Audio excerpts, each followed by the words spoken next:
Hello everyone and welcome back to Miniature Hub and another How to Play a Song of Ice and Fire the Miniatures game video. Today I'll be going over the attack action, so let's get right into it. I'm first going to cover the overview of both melee and ranged attacks, and then we'll explain how to resolve said attacks. At the end of the video I will also cover morale and panic tests, which are closely tied with attacking.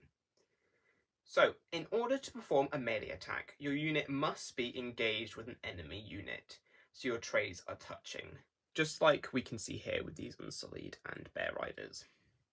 However, you do not need to be in line of sight of your engaged enemy, which means if my Unsullied were facing the opposite direction to the bears, but the trays were still touching, then the Unsullied could still attack behind them. So, if I just show you right here, if my Unsullied were facing this direction, and the bears were attacking them from behind, my Unsullied could still attack the bears, even if they're not facing forward. So let me just turn these back this way. There we go. Your unit's line of sight refers to the front arc that has the arrow, basically. So if you saw, there's these little arrows at the front, which basically means that is the front arc. There are other arcs, like the two at the side, there and there, which are your flanks, and the one at the back is called the rear, which is this one here. They give your opponent bonuses when they attack you in those directions. So if your opponent attacks you in the rear or in the flanks, they get bonuses. But I'll go over those in the charge action video. So the first thing you may do is change your alignment in an attack, either to 100% or 50% of your enemy's tray. What that means is, if my Unsullied were engaged with these Frozen Shore Bear Riders, I'm pretty sure I made that same mistake in the last video. As you can see, my Unsullied are already 100% aligned, which means they're basically tray to tray.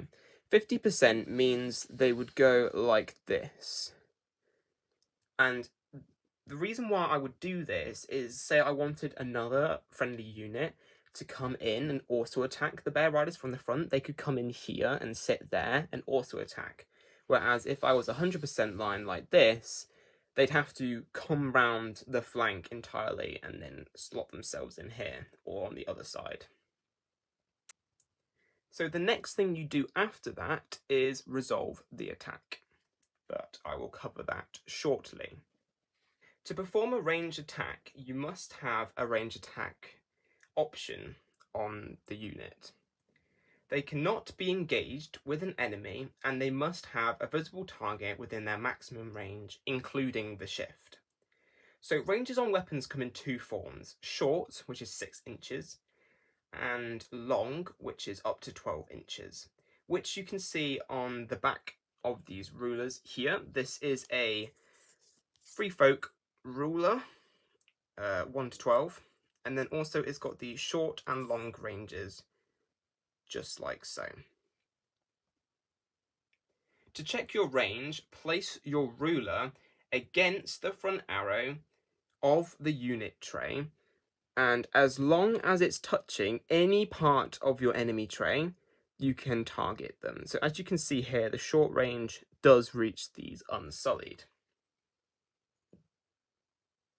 So when performing a ranged attack, you can shift your unit up to 2 inches, which means if the enemy is slightly out of range of the 6 or 12 inches, then you can still target them with the 2-inch shift as like an additional bonus. So for example, if you had a long range weapon, which is maximum 12 inches, but your enemy was 13 inches, and you're like, dang it, can't do it.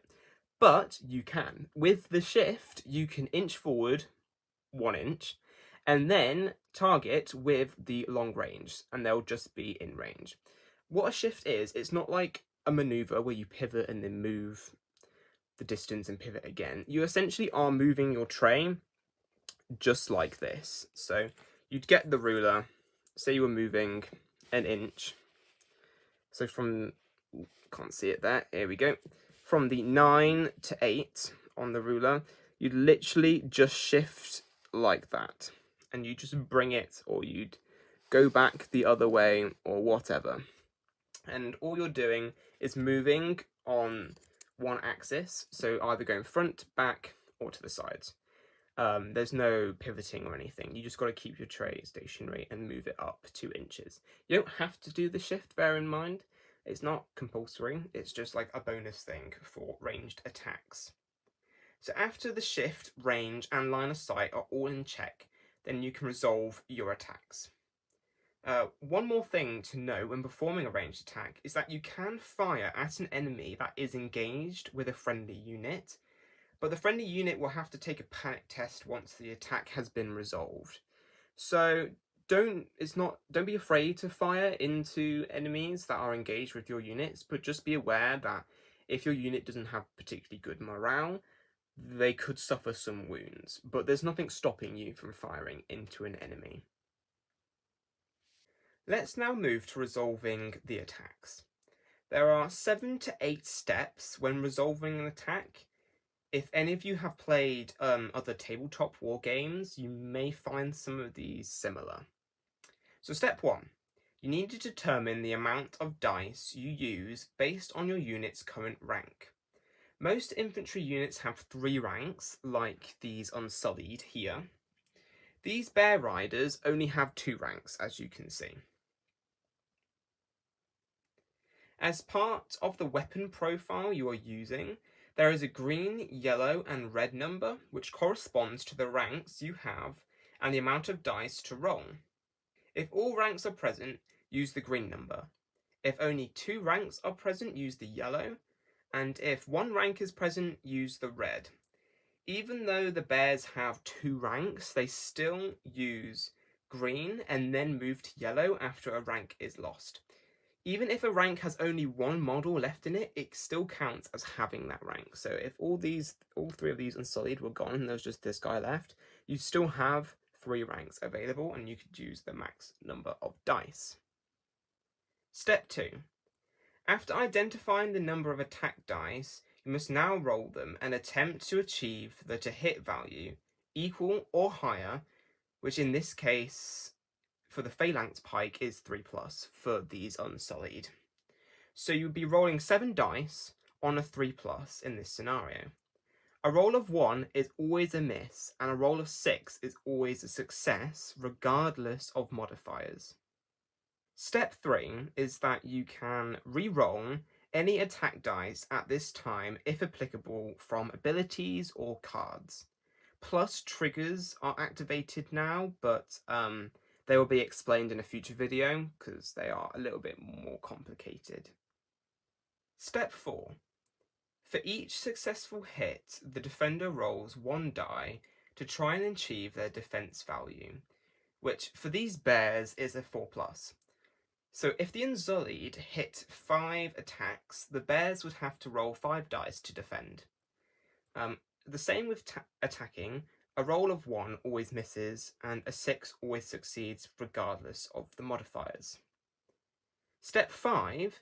Any defense dice re-rolls you may take, if applicable, and any triggers occur. So it's just the same as like attacking. After you've done your rolls, you then do re-rolls or triggers. Step 6. The defender suffers 1 wound for each unblocked hit unless otherwise stated on the card. Each wound will remove a model from the unit unless otherwise stated on the card. For example, each bear model has 4 wounds, which means the model won't be removed till all those wounds are met. So for the Unsullied, most infantry have 1 wound per model, right? So if the Unsullied take 3 wounds, they'd remove 3 models. But if the bears only took 3 wounds, the model would still stay, but 1 more wound and then it will be removed, if that makes sense. Step 7. Once wounds are dealt, the unit takes a panic test, unless it's just already been destroyed by the attack. If no wounds are dealt, the unit passes the test automatically, but still counts as having taken the test. So Even if you don't actually do the panic test because you pass automatically, it still counts, which can be important for certain triggers on cards. So step 8 occurs if the attacker completely destroys the enemy unit with a melee or at the end of the panic test. They can then perform the Surge 4th action, where they can perform one free maneuver as long as they are unengaged. Any other friendly units that were engaged with that enemy may make a free pivot. The maneuver must abide to the same rules as a maneuver activation, so there's nothing different there. But if your unit is engaged with another enemy, they can't Surge 4th. They can only do that if they destroyed the enemy unit they were attacking and are unengaged. And all other friendly units just do a pivot if they were engaged with the enemy that was destroyed. So that is how you resolve an attack, but before I move on to a demonstration, I'd just like to cover morale and panic tests. So the first thing to know is that a panic test is a type of morale test. When performing a basic morale test, you must take 2 dice and roll them to achieve equal or higher than your morale stat, combining the numbers on the dice to pass. On the bears, they have a morale of 5+, which means if you roll both dice, you need to have a combined total of 5 or more in order to pass. A panic test, however, is similar, but you roll the 2 dice and a d3 as well, which is one of these, if any of you are curious. Sorry for knocking the camera there. If you pass from the 2d6s that you roll, nothing happens. But if you fail, your unit has to take the d3 value number of wounds. So if you roll a d3 of 2 and fail the test, 2 wounds are taken to that unit. Also, just to note, if any dice can be re-rolled for a panic test, it does include the d3 as well, so you can re-roll the d3 if applicable. So now I'm going to do a demonstration of an attack. Okay, so for this attack, I'm going to do the Unsullied against the Bears. So the Unsullied have full ranks, so they have all 3 ranks, which means they're going to be using 7 dice because of the green number. So I've just got my dice here, got my Targaryen dice, and I need a 3+ to hit. So I'm just going to roll these and hope I get a 3+. Some of them are off the camera. Let's bring them in here. There we go. So as you can see, I've rolled my dice and I'm going to remove every one that isn't a 3+. So these 2 2s can go and I'm just going to remove them, which means I have a total of 5 hits. So I'm also just going to move them to the side briefly. And as the defending player, they're going to pick up 5 dice. As you can see here, these are the free folk dice. And the bears need a 4+ to save. So I'm going to roll, well, the opponent would do this, but since it's just me, I'm going to roll them. Just a couple, there we go. And for the 4+, I'm going to remove the 3 and the 2 ones, because they miss. Which means the bear saved 2.